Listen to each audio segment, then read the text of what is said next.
What's up, YouTube? This is Too Raw for TV. So, talked about this the other day with Aaron Judge and the New York Yankees having an incredible offensive year. Now, it has been a couple of days since he hit his league-leading 29th home run of the season against the Oakland Athletics. But I still want to talk about this because, when it comes to the home run race, it's often not one of fluidity, but ups and downs. All right, so he's still in the ballpark when it comes to one record.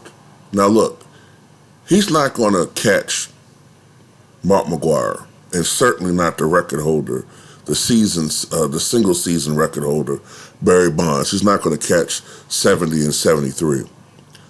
But he does have a shot at 61, all right? Roger Maris's son, his family, I believe, but I know his son, one of his sons at least,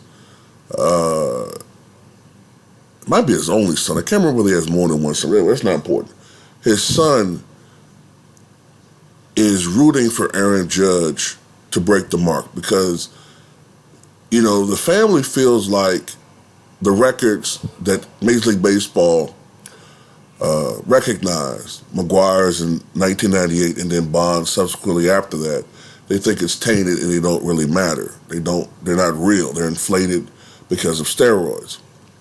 They see their father's mark as still the true mark. So they feel, and some people feel, that if Aaron Judge breaks Roger Maris's record, then that makes Aaron Judge the true record holder. Now, will Major League Baseball feel like that? No. Do I feel like that? No, I don't. The thing is, no matter how you feel about steroids, they were not illegal at that time. Okay? And I feel like baseball players, when they've been able to do it, if there's nothing in the rule books against it, and even sometimes when there are things in the rule books against it, they've done everything they can throughout the history of sports, not just Major League Baseball, but in the sports to have a competitive advantage. Corked bats, overly greased, spitballs when it comes to pitchers.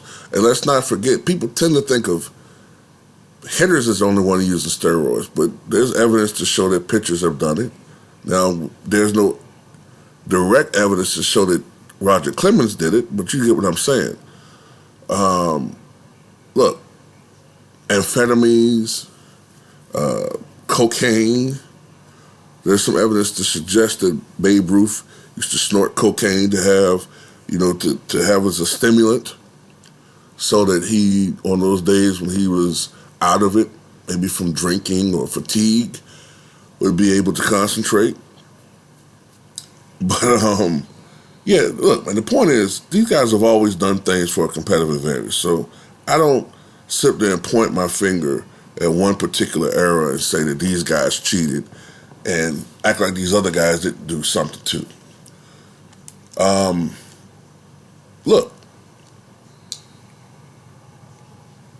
the Maris record would be very important for Yankees and a Yankee as Aaron Judge is now because that's the record, the franchise record. The franchise record for 37 years was also the Major League record. So, and look, it's still the American League record. As amazing as that is, Roger Maris's 61 home runs done all the way back in 1961, some 61 years ago, is still the American League record. Only Sammy Sosa in 1998 and 2001. Only Mark McGwire in 1998 and 1999, I believe, and Bonds in 2001. Those are only seasons where players have hit more than 61 home runs. It's still an amazing mark. Let me ask you this, though.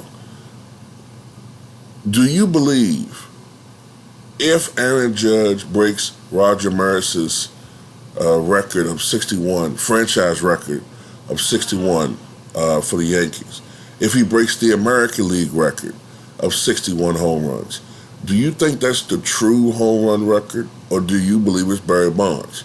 Now, my stance is I believe it's Barry Bonds. But what do you think?